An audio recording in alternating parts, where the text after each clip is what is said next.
Ya estamos.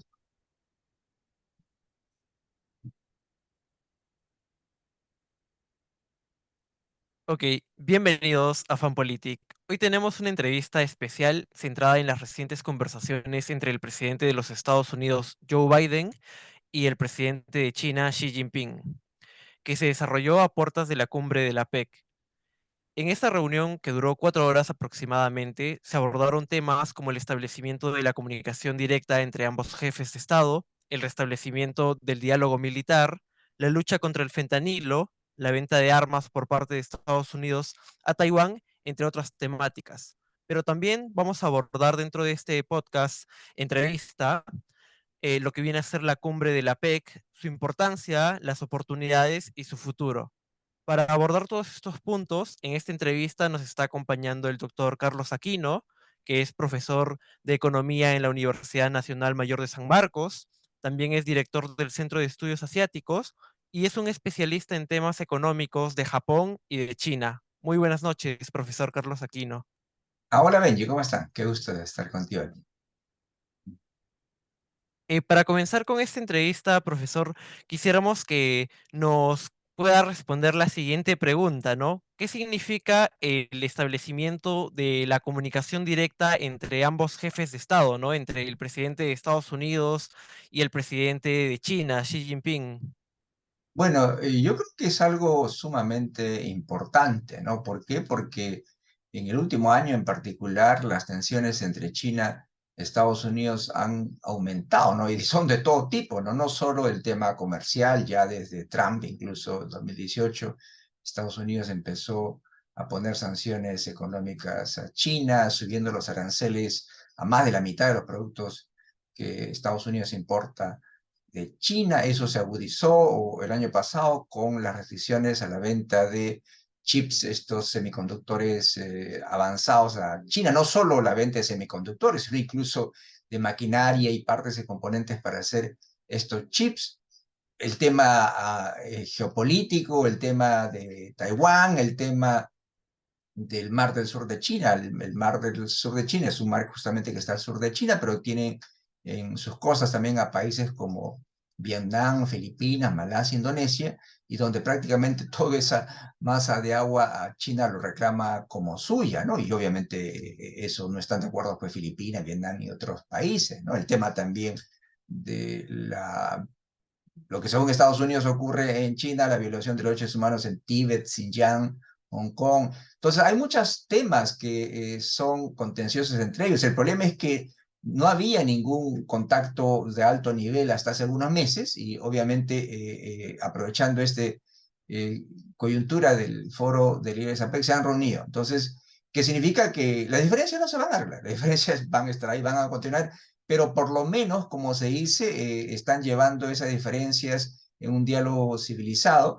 y evitar sobre todo posibles conflictos, porque no solo no se reunían los altos líderes, sino incluso no había comunicación entre las más altas autoridades militares. Y ha habido casos en el mar del sur de China, incluso en el estrecho de Taiwán, que separa Taiwán y China, de encuentros muy cercanos, incluso peligrosos entre naves y aviones de Estados Unidos y China, y podría haber ocurrido un terrible accidente, de venir en una cosa peor, ¿no? Y si no hay líneas de comunicación directa, esto podría agravarse. Pero ya esta reunión ha permitido que se restablezca, entre otras cosas, una línea directa entre los altos mandos militares, así que las diferencias van a continuar entre los dos países, pero ya sería una cuestión más civilizada. Como ellos mismos dicen, no vamos a administrar nuestras diferencias, vamos a tratar de manejar nuestras diferencias, que están ahí, pero por lo menos evitar pues un conflicto mayor, ¿no? Muy bien, profesor. Nuestra segunda pregunta viene con respecto a lo que ya había mencionado, ¿no? La cuestión del diálogo militar, ¿no? Justamente hemos visto que en los últimos meses, ¿no? Tanto el Ejército Popular de Liberación de China como el Ejército de los Estados Unidos han estado quizás en momentos tensos, ¿no? Por ejemplo, creo que hace un par de semanas hubo un sobrevuelo por parte de uno de los aviones chinos que se acercó hasta casi 2 metros de un avión estadounidense, ¿no? Y la pregunta va principalmente en relación a cuáles serían las implicancias del restablecimiento del diálogo militar entre el ejército de los Estados Unidos y el Ejército Popular de Liberación de China, ¿no? Claro. Bueno, primero, ¿qué es lo que ocurre, no? Como decía, el mar del sur de China, pues, es una gran masa de agua, pero que China prácticamente reclama todo como suya. Cuando hace 20 o 30 años, toda esa extensión marítima donde hay muchas islas estaban prácticamente deshabitadas y donde los aviones, los barcos podían pasar sin ningún problema. Ahora China se ha apropiado de muchas de esas islas, las ha militarizado y China dice los barcos, los aviones que pasen cerca de nuestras islas deben pedirnos permiso. Entonces Estados Unidos dice, eso no es de nadie, de hace 20, 30 años no era de nadie. Entonces yo no tengo ninguna necesidad de pedirte permiso porque no es de nadie, tú te lo has apropiado, ¿no? Y obviamente Estados Unidos se acercaba a esas islas, sus naves o sus aviones, y ha ocurrido con incidentes como el que tú has descrito, que no es el primero en realidad, ya ha habido de naves acercándose, chinas acercándose demasiado a las naves de Estados Unidos o de barcos de China acercándose demasiadas a las naves de Estados Unidos. Desde hace un año prácticamente no había diálogo alto y nivel. ¿Por qué? Porque el ministro de Defensa chino, que hasta ahora no nombra uno nuevo, pero el que había fue sancionado por Estados Unidos porque China compra armas a Rusia y sabemos que Rusia pues ahora es un par internacional por la invasión rusa que ha hecho Ucrania, ¿no? Entonces obviamente China se molestó con Estados Unidos porque sancionó a este ministro de Defensa, este jefe militar y suspendió todo diálogo militar. Entonces ya con la reunión entre Biden y Xi Jinping, este diálogo militar se va a restablecer y en caso hay un accidente, si ocurre un accidente, inmediatamente se comunica a las más altas autoridades militares y este accidente, ¿querían eso qué es? Accidente y no debería una cosa peor que podría pasar de no haber este diálogo al más alto nivel entre las Fuerzas Armadas, ¿no? Muy bien, profesor. Sí, me parece que el tema también es un tema muy, muy interesante, ¿no? Para evitar justamente la escalada ante un posible conflicto, ¿no? Teniendo en cuenta que ambas son potencias, una quizás en ascenso y la otra en descenso, ¿no? Viendo lo que viene a ser también la cuestión del nuevo orden mundial, ¿no? Que es una cuestión que se está abordando bastante, ¿no? Mi siguiente pregunta va en base ya a una cuestión que justo leí en un artículo, ¿no? En el cual mencionaban o lo calificaban, ¿no? Como lo que viene a ser la tercera guerra del opio, ¿no? En justamente esto con lo que viene a ser la cuestión del fentanilo, ¿no? Y pues, ¿qué implicancia, bueno, o qué implica el apoyo a la lucha contra el fentanilo por parte del gobierno chino hacia los Estados Unidos, ¿no? Ujú, ujú. Bueno, es interesante ese concepto que has mencionado, la tercera guerra del opio, pero hay una gran diferencia. La primera guerra del opio y la segunda guerra del opio fue librado por las potencias europeas, ¿no? Cuando empezaban a incursionar en el Asia, colonizaron toda Asia y hacia mediados del siglo XIX quisieron abrir a China a la fuerza porque China no quería comerciar con ellos, ¿no? O sea, fue una guerra impuesta por las potencias europeas coloniales para abrir el mercado chino a la fuerza, ¿no? Esta guerra, esta tercera guerra sería más bien China tratando, bueno, según Estados Unidos, China quiere envenenar al pueblo de Estados Unidos y por eso este tema del fentanilo. Sí, Estados Unidos tiene un gran problema en su sociedad, bueno, tiene muchos problemas y uno de ellos pues es el creciente uso de opioides, ¿no? Entre gran parte de su población y todos los años mueren decenas de miles de personas por el abuso de estos opioides, ¿no? Y justamente uno de los componentes básicos de estos opioides es el fentanil, del cual China es el mayor productor del mundo. Y según Estados Unidos, pues China prácticamente exporta eso, vende esto sin ningún control, se van por Estados Unidos, perdón, a México y de ahí llegan a Estados Unidos. Entonces, para Estados Unidos, si realmente quiere eliminar o disminuir a menguar el problema de los opioides en Estados Unidos, debe atacar la fuente, que es la producción de un componente básico como es el fentanil, que viene de China. Entonces, parece que se ha logrado un acuerdo donde China se ha comprometido a disminuir o eliminar la venta de este fentanil, pues para que no pueda ser usado en la fabricación de los muchos opioides que se consume o se abusa en Estados Unidos, ¿no? Muy bien, profesor. Justo hablábamos también ahí, usted mencionaba cómo es que las economías, no tanto de Estados Unidos con China, están fuertemente vinculadas, ¿no? De alguna manera, ¿no? Justo en relación a eso va la siguiente pregunta, ¿no? Teniendo en cuenta lo fuertemente vinculadas que están la economía estadounidense, de la China, ¿no? A nivel económico, ¿cuáles serían las ventajas tanto para Estados Unidos como para China de entablar relaciones diplomáticas más estables y más amistosas, ¿no? Bueno, la economía china se ha desarrollado en los últimos 40 y cuánto, ya 4 años. Recordemos que en el año 79 China abre su economía, ¿no? China era una economía socialista, donde no había fuerzas del mercado, el Estado planificaba, había todo, ¿no? Y estaba cerrado el mundo. El año 79 China hace su política de reforma y apertura, permite que la fuerza de mercado actúe y en particular permite que la inversión extranjera actúe. Entonces muchas empresas de Estados Unidos fueron a invertir y por supuesto esas empresas han ganado un montón de dinero, pero China también se ha beneficiado de la inversión extranjera que le ha permitido que el país crezca, ¿no? Y Estados Unidos también a su vez ha obtenido pues, productos muy baratos producidos por muchas empresas en China. Entonces hay una muy grande relación comercial, ¿no? Pero como comentamos, en el año 2018, con Trump, se inició una guerra comercial. Estados Unidos empezó a poner aranceles a los productos chinos porque dijo que China fabrica estos productos usando métodos un poco ilegales, primero desde, según Estados Unidos, apropiarse de la tecnología de Estados Unidos hasta robar la tecnología, o estos productos vienen baratos de China, no solo porque China tiene mano de obra barata, sino porque recibe incluso subsidios del Estado, ¿no? Entonces, según Trump, prácticamente China se está aprovechando de Estados Unidos, apropiándose de la tecnología y vendiendo a Estados Unidos productos baratos subsidiados por el Estado chino. Y por otro lado, China no dejaba entrar pues libremente la inversión extranjera, solo la que ellos podían controlar o solo la que ellos podían permitir, y los productos de Estados Unidos se enfrentaban barreras en el mercado chino. Entonces, había una relación comercial muy grande, hay esa relación comercial muy grande, pero empezó a restringirse desde la presidencia de Trump con las acciones comerciales, con los altos aranceles. Pero como comentamos, esto se ha agudizado porque Estados Unidos no solo empezó a restringir la entrada de productos chinos a su país, sino que también ha prohibido la venta de productos tecnológicamente avanzados, como los chips. ¿Por qué?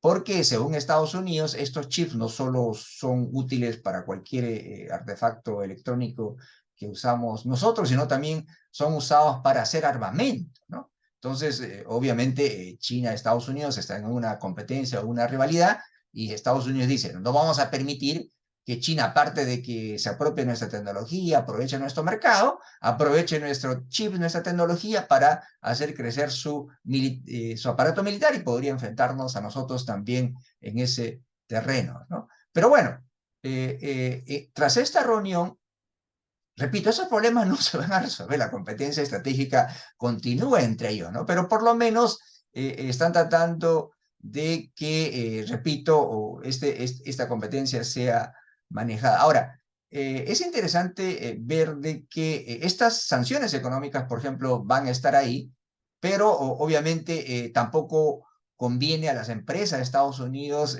que Estados Unidos prohíba que ellos inviertan en China o vendan su tecnología a China, porque China es un gran mercado también para ellos. Además, China, a pesar de que se ha desarrollado muy grande en muchos sectores, todavía depende de algunas industrias altamente avanzadas como los chips para su desarrollo. Entonces, yo creo que esta normalización del diálogo, a pesar de que las diferencias continúan, conviene a ambos, ¿verdad? Estados Unidos, sus empresas van a seguir accediendo al gran mercado chino, van a seguir vendiendo su tecnología, quizás no la de la última generación, y por otro lado, China va a seguir teniendo acceso al mercado de Estados Unidos para vender sus productos y va a seguir comprando tecnología de Estados Unidos, aunque no sea la más avanzada. Entonces yo creo que a los dos lados les conviene, y no solo les conviene a los dos lados, sino le conviene a todo el mundo, porque no olvidemos que una guerra comercial y una guerra en otro sentido peor perjudicaría a todo el mundo. No olvidemos que China y Estados Unidos, entre estos dos, prácticamente tienen ¿cuánto? Casi el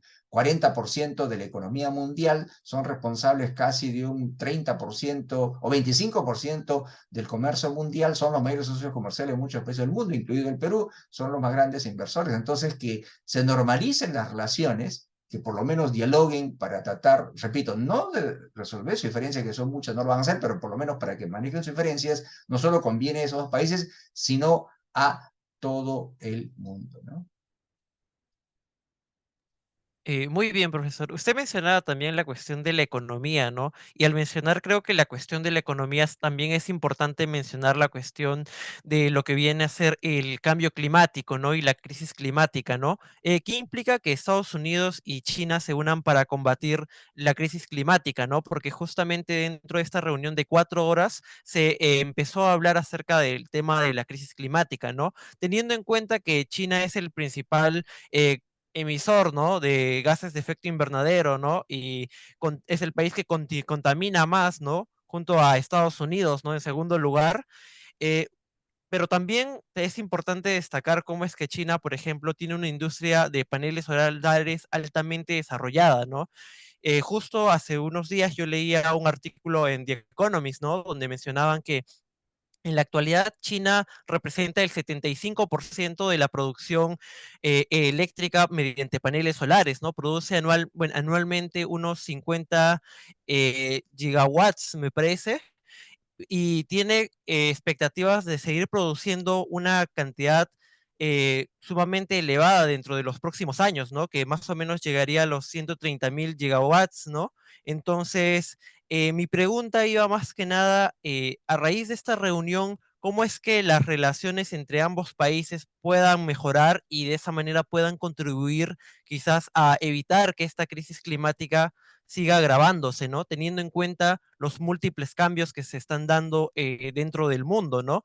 Y pongo como ejemplo, pongo como ejemplo nada más la sequía que se está dando en el Amazonas, ¿no? Que es completamente alarmante y me parece que casi ningún medio de comunicación ha estado hablando en estos últimos meses, ¿no?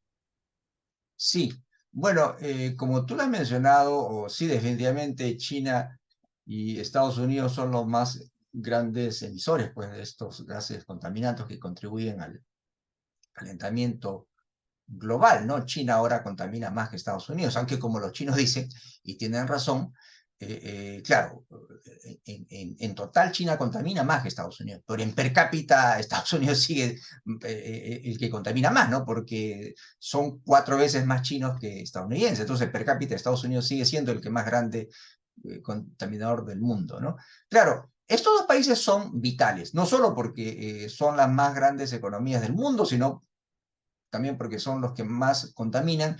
Y de hecho, cuando hubo estas negociaciones del Acuerdo de Cambio Climático de París, que se alcanzó un acuerdo hace algunos años, donde el mundo se comprometió con estos dos países a la cabeza, de trabajar para que se reduzca estas emisiones de gases y que el calentamiento global se amengüe, todo el mundo estaba feliz, ¿no? Pero a raíz de estas diferencias que se agudizaron en este último año en particular, así como se cortaron prácticamente las negociaciones o conversaciones en alto nivel en el tema militar, también China dijo, no, yo no voy a conversar más del cambio climático porque Estados Unidos me sigue atacando, atacando, atacando, qué sé yo. Bueno, un resultado bueno de este diálogo de Xi y Biden, tú lo has dicho, es que los dos países se van a comprometer a trabajar. Ahora, habría que decir, y tú ya lo has mencionado, que si bien es cierto, China todavía o sigue siendo el más grande contaminante como país, ha hecho muchas contribuciones justamente a combatir este cambio climático, ¿no? Fíjate tú,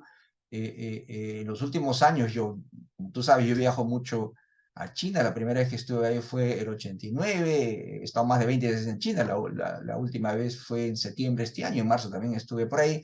Y obviamente China ha avanzado mucho, ¿no? Pekín, por ejemplo, que era una ciudad muy contaminante incluso hace 7 años, en 2016 recuerdo que estuve en diciembre en Pekín, prácticamente no se podía respirar, en la calle no podías caminar de noche, en particular en la calle, en invierno hay más contaminación, diciembre es invierno allá porque mucha gente usa estufas de carbón porque la electricidad es muy caro. China depende del gas importado, gas natural importado. China depende del petróleo importado. China es el más grande consumidor, importador mundial de petróleo, ¿no? Entonces, lo único que tiene barato, porque no quiere comprar para suplir su necesidad de energía de afuera todo, no quiere quedar dependiente 100% de todo, utiliza el carbón que es barato y lo tiene en abundancia, pero el carbón es muy contaminante. Entonces, China tiene un especial interés en justamente eliminar la contaminación y creo que ha hecho muchos avances y China es campeón mundial en tema de energía renovable. Ya tú lo mencionaste, los paneles solares, también están las energías eólicas, por ejemplo. No te olvides también del tema de los autos eléctricos. China tiene como meta que para el año 2025 más de la mitad de los vehículos que se venda en China van a ser autos híbridos eléctricos, para el 2030 que prácticamente sea el 100%. Bueno, de hecho la meta del 2025 ya lo va a cumplir este año. Entonces China está avanzando mucho, más de la mitad, leía, o 60% de todos los autos eléctricos que circulan en el mundo están en China, ¿no? Entonces, China ha avanzado mucho, entonces yo creo que el hecho, o en todo caso, de que Estados Unidos y China se sienten a conversar, las más grandes economías, los más grandes contaminadores, da una nota de optimismo frente a este tema terrible del calentamiento global, con las consecuencias terribles, como tú has mencionado, la sequía en el Amazonas, ¿no? Muchas gracias, profesor Aquino, por haber dado su opinión, ¿no? En esta primera fase, ¿no? Ahora vamos a pasar a la siguiente fase, ¿no? A la siguiente sección donde vamos a hablar ya más con respecto a lo que viene a ser la cumbre de la PEC, ¿no? Cumbre a la cual asisten 21 países del Asia-Pacífico y de las cuales el Perú forma parte, ¿no? Doctor Aquino, ¿podría comentarnos qué es la PEC y cuál es su importancia para los países que la componen? El APEC es las siglas en inglés del Foro de Cooperación Económica Asia-Pacífico, ¿no? Creado en el año 89, como lo mencionas, son 22 países. Bueno, no se llaman países, se llaman economías, porque están Hong Kong, que no es un país, es parte de China, y está Taiwán, que la mayor parte del mundo no lo reconoce como país, lo reconoce como parte de China. Entonces son 21 economías. Y son importantes porque estas 21 economías, 16 de Asia y 5 del lado del Pacífico, del lado de las Américas, perdón, donde está el Perú, estas 21 economías contribuyen prácticamente con el 40% del Producto Bruto Mundial, perdón, el 40% de la población, casi el 50% del PBI mundial y casi el 60% del comercio mundial. Entonces, están las economías más importantes, ¿no? La primera más grande, Estados Unidos, la segunda más grande, China, la tercera más grande, Japón, entre otros, ¿no? Y es sumamente importante para el Perú en particular, porque el año pasado el 67% de todo lo que el Perú exportó al mundo se fue a las economías de la PEC. Solo Asia se ha ido casi la mitad de lo que exportamos, ¿no? Entonces, ¿qué es lo que busca este grupo? Busca pues crear entre ellos una zona de libre comercio e inversiones. Se ha logrado mucho en estos últimos años. Creado el 89, se planteó el 93, 94, ¿no? Con las famosas metas de Bogor, es una ciudad en Indonesia, Bogor, que para el año 2020 se alcance entre ellos una zona de libre comercio e inversión. Bueno, ya pasó el 2020, no se ha logrado, pero han tomado pasos para que sus aranceles entre ellos disminuyan, pero quizá lo más importante es que el foro ha sido una tribuna, el foro APEC ha sido una tribuna para que se reúnan estas economías y entre ellos a acuerdos comerciales. El caso del Perú es típico, ¿no? El Perú tiene TLCs con China, Japón, Corea, por mencionar tres países importantes en Asia, porque está en el APEC. Si tú miras en Latinoamérica, por ejemplo, quiénes son los países que tienen tratado de libre comercio con China, Japón, Corea, entre otros en Asia, son los países que están en el APEC, como México, como Chile y el Perú. Entonces es un acuerdo muy importante donde el Perú creo que ha ganado mucho, podría ganar más, y el próximo año el Perú va a ser sede justamente de las reuniones de este foro, ¿no? Muy bien, profesor. Vamos a pasar a la siguiente pregunta. La siguiente pregunta es vinculada principalmente a tanto Estados Unidos como China, ¿no? Como sabemos, ambos países son las dos principales economías del mundo, ¿no? La primera y la segunda, ¿no? Pero también son dos países que están en plena competencia, ¿no? Por definir quién va a ser la próxima potencia hegemónica, ¿no? Entonces, en ese punto, queríamos consultarle cuál es la importancia de los Estados Unidos y China a nivel económico y comercial para los miembros que conforman la PEC. Sí, esto es muy interesante, ¿no? En realidad, como decíamos, son 21 economías, ¿no?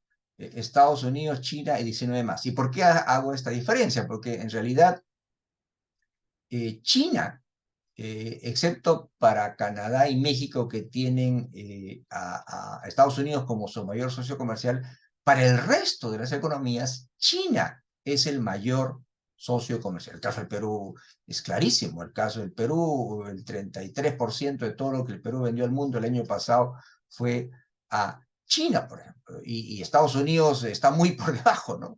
El 35% este año estaba viendo en los primeros meses de este año, el 37% prácticamente de lo que el Perú ha vendido al mundo se fue a China, y Estados Unidos ha sido casi, casi una tercera parte de eso, ¿no?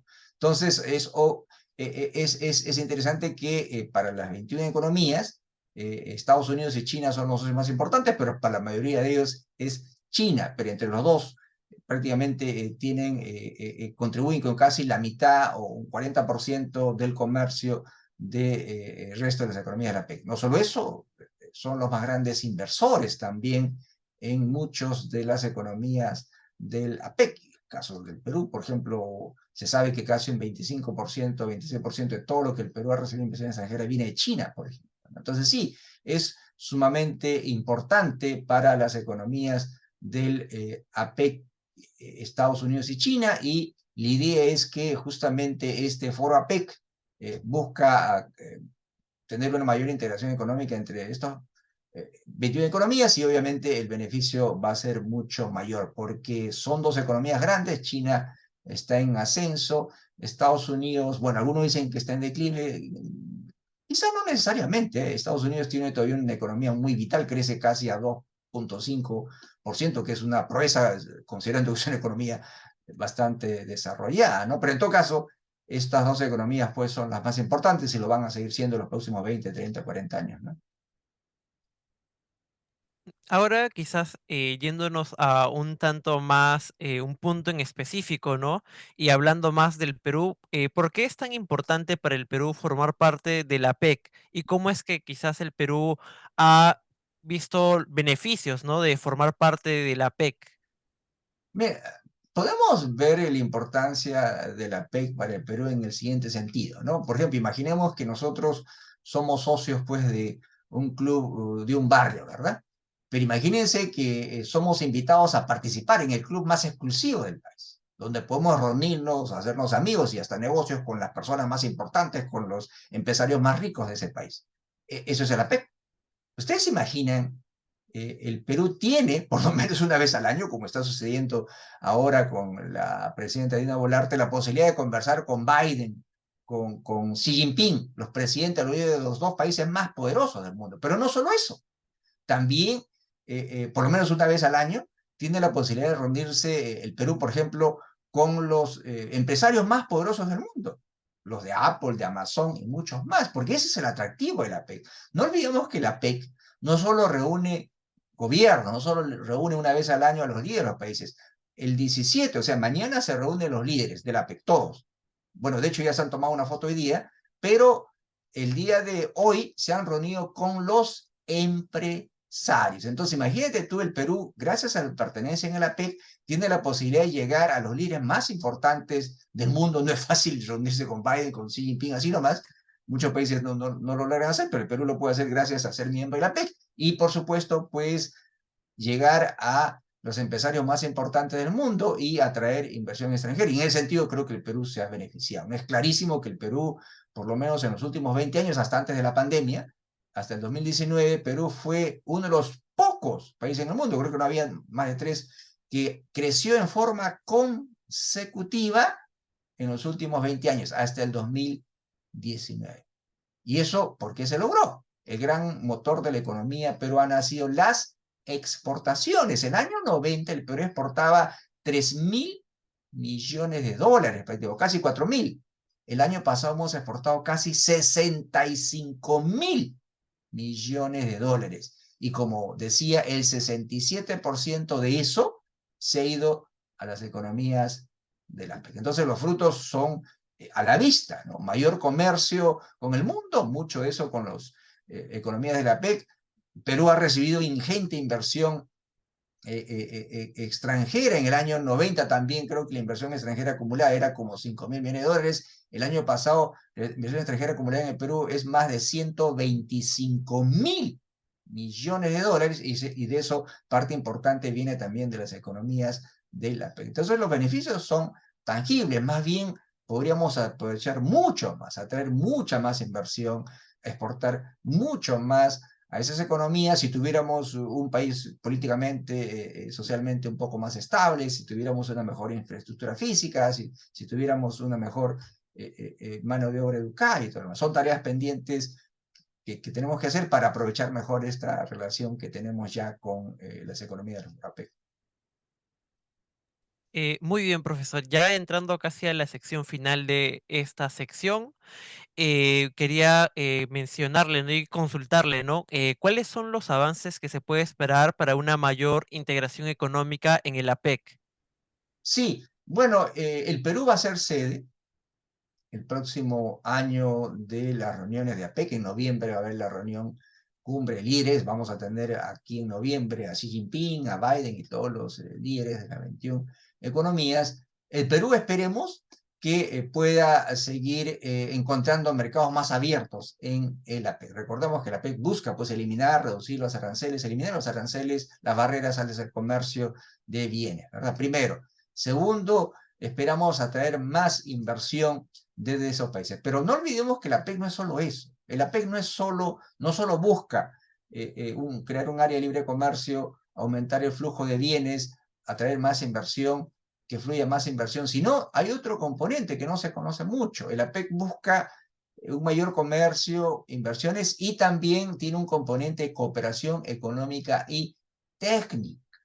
Entonces podemos atraer cooperación económica, cooperación tecnológica de las economías de la PEC. Yo siempre digo, el Perú está aprovechando mucho los mercados de Asia, de Japón, de China, de Corea, vendemos mucho allá, pero por ejemplo, ¿por qué no aprendemos de su experiencia de desarrollo económica? Asia, casi prácticamente todos los países de Asia hace 70, 80 años recién se independizaron, eran muy pobres y ahora muchos de ellos están por encima de nosotros. ¿Cómo lo hicieron? ¿Cómo se desarrollaron? Y uno de ellos es, por ejemplo, y lo que puede buscar, y se puede buscar bajo este mecanismo de cooperación económica y técnica, el desarrollo de los recursos humanos. O sea, Japón se ha desarrollado, Corea se ha desarrollado, no porque tenga recursos naturales, que no los tiene, sino por la capacitación de su mano de obra, por la inversión en tecnología, por la gran gasto en investigación y desarrollo. Entonces yo creo que esas cosas el Perú puede aprovechar, aparte por supuesto de venderle más, aparte por supuesto de tener más inversión extranjera. Aprendamos de eso. Por ejemplo, el Perú el próximo año tiene como lemas de su año de APEC el tema de las apoyar, formalizar las miles de pequeñas y medianas empresas que están en la economía informal, por ejemplo, ¿no? Desarrollar los recursos humanos, por ejemplo, aumentar el papel de la mujer en la economía, por ejemplo, cómo alcanzar un desarrollo sostenible y equitativo, por ejemplo. Muchos de las economías del Asia lo están logrando, lo han logrado. Entonces hay que aprender de eso también, ¿no? Bueno, finalmente, profesor, ya entramos a la parte final. Bueno, vamos a hablar ahora con respecto a la reunión bilateral entre Perú y China, ¿no? Que justamente ha tenido cabida el día de hoy, ¿no? Si es que no me equivoco. Sí, sí, sí. ¿Cuáles son los acuerdos a los que ha llegado como tal la presidenta Boluarte con su homólogo chino, ¿no? Luego de quizás haberse reunido con él, ¿no? Este jueves. Bueno, primero que no hay ningún comunicado oficial donde diga exactamente de qué han hablado. Supongo que mañana pasado saldrá eso, pero hay ciertas indicaciones, ¿no? Por lo menos hay un párrafo que circula, hay un corto video que circula del presidente Xi Jinping diciendo de que, bueno, primero habría que ver que ya lo hemos mencionado, creo. China es el socio comercial más importante del Perú. El año pasado el 37% de todo lo que vendió, perdón, estos 9 meses del año el 37% de todo lo que el Perú vendió al mundo se fue a China, ¿no? Entonces es el socio comercial más importante. En los últimos años China es el inversor más importante en el Perú. Entonces es innegable esta gran relación que tenemos con China, que no es solo económica, ¿no? Tenemos una relación política muy larga, tenemos una gran comunidad de inmigrantes chinos en el Perú, la más grande en Latinoamérica. Entonces nuestra relación con China va más allá de lo comercial, es histórico, diplomático, político, incluso inmigración, ¿no? Entonces, ¿qué es lo que se supone pueden haber conversado? Bueno, primero, a seguir afianzando estas relaciones. Segundo, el Perú tiene un TLC con China del año 2010 vigente, pero se está renovando, se está actualizando, ¿no? Por ejemplo, se está incluyendo el tema del comercio electrónico, la economía digital, que no había pues eso hace 13 años cuando entró en vigencia el TLC.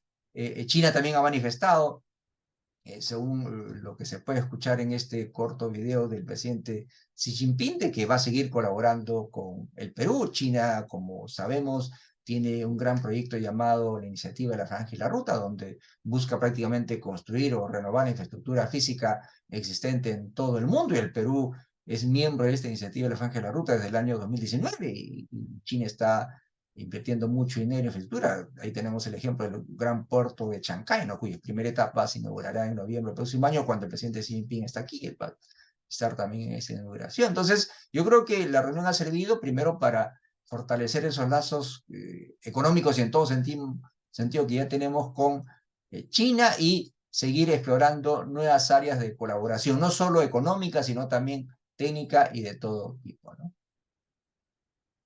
Claro, profesor, usted había mencionado la cuestión de nuestros fuertes vínculos económicos, ¿no? Pero también sería muy bueno que podamos ir entrelazándonos más también en cuanto a la cultura, ¿no?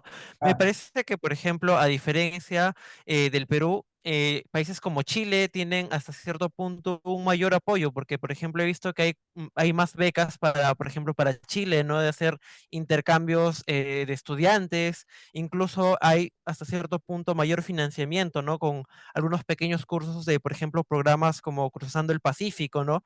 Que están impulsando a lo que viene a ser el aprendizaje de la cultura, el idioma, ¿no? Incluso hay cursos virtuales, ¿no? Dentro de estas plataformas, ¿no? Creo que ese es un punto que aún como país nos falta mejorar, y justo en base a eso va mi última pregunta, ¿no? Para ya cerrar con esta entrevista, ¿no? Que es la siguiente, ¿no? ¿Qué oportunidades presenta la competencia entre China y Estados Unidos para el Perú y para Latinoamérica? bueno, sí, yo creo que lo que tú has mencionado al comienzo de tu pregunta es vital, ¿no? Si realmente queremos incrementar los negocios, no solo con China, sino en particular con las economías asiáticas, necesitamos conocer su cultura, su idiosincrasia, su idioma incluso, ¿no? Y en ese sentido, yo creo que otros países, en particular Chile, perdón, han aprovechado. ¿Por qué? Porque los chilenos miran mucho más que antes a China, ¿no? Recordemos que ellos tienen un TLC 5 años, por lo menos antes que nosotros, ¿no? Y Chile, perdón, hace mucho más negocios con China y con Asia que el Perú, ¿no? Porque sus élites, su gobierno vio pues Asia como una región en crecimiento vital para ellos mucho antes que lo vimos nosotros. No solo eso, también tenemos el tema de que el Estado chileno, obviamente con esa visión que tiene de mirar el futuro y ver dónde está el futuro Chile se dio cuenta del potencial de Asia y empezó, por ejemplo, a potenciar sus universidades, ¿no? No olvidemos que en Asia hay varias universidades que tienen centros de investigación sobre Asia. En el Perú, imagínate tú, o sea, recién tenemos solo tres, y dos son privadas, la Católica y la Pacífico, muy buenas por supuesto, pero la nacional solo tenemos nosotros, ¿no? Y como tú bien sabes, Benji, con pocos recursos, ¿no? En el Centro de Estudios Asiáticos. Entonces, yo creo que al Perú le falta como país aprovechar más ese potencial, primero potenciando pues sus centros de investigación para poder conocer más esa región, pero lo otro también que mencionas es muy importante, ¿no? Nos falta aprovechar más las becas, ¿no? China da muchas becas y también otros países de Asia, entonces la cuestión es hacer más publicidad sobre eso. Esa es una tarea que sabes muy bien, Benji, tratamos de hacer a través del Centro de Estudios Asiáticos que tenemos en la universidad. Ahora, sobre el tema del conflicto China-Estados Unidos, es evidente y hemos comentado varias veces que ese conflicto va a continuar. Estados Unidos en particular no quiere depender de China, ¿no? O muchos productos que Estados Unidos compra, o muchos productos que se utiliza para la producción de bienes incluso fabricados en Estados Unidos, partes y componentes viene de China. Entonces Estados Unidos no quiere depender de China, ya sea para un producto final o para parte y componente de un producto final que Estados Unidos fabrica. Entonces está en esa etapa que algunos llaman de desacoplamiento, de desligarse de China. Y para eso, ¿qué está haciendo? Está tratando, en la medida posible, sacar sus fábricas de China para que regresen a Estados Unidos, aunque es muy difícil porque Estados Unidos la mano de obra es muy cara, que se vayan a otros países y de hecho se están yendo algunos, por ejemplo, a Vietnam, se están yendo, por ejemplo, a Vietnam, pero hay una oportunidad. Si Estados Unidos quiere traer sus empresas para que no estén en China o no dependan de China, eso se presenta como una gran oportunidad para Latinoamérica. De hecho, México ya lo está haciendo provecho, ¿no? México tiene una relación comercial muy larga con Estados Unidos porque tienen, entre otras cosas, bueno, son países vecinos y también tienen pues el Tratado de Libre Comercio de América del Norte con ellos, ¿no? Canadá, México, Estados Unidos. México está aprovechando. ¿Por qué no aprovechamos nosotros, ¿no? ¿Por qué esas empresas que quieren salirse de China o fabricar algunas partes y componentes también, aparte de China, en otros países, ¿por qué no atraerlos aquí? Bueno, de hecho, Estados Unidos, no te olvides que hace 2 semanas hubo el 3 de noviembre el encuentro de Biden con 10 líderes de América Latina, estuvo el Perú también, y justamente Estados Unidos reiteró eso, ¿no? Quiere tener una mayor relación comercial con Latinoamérica, una mayor integración económica.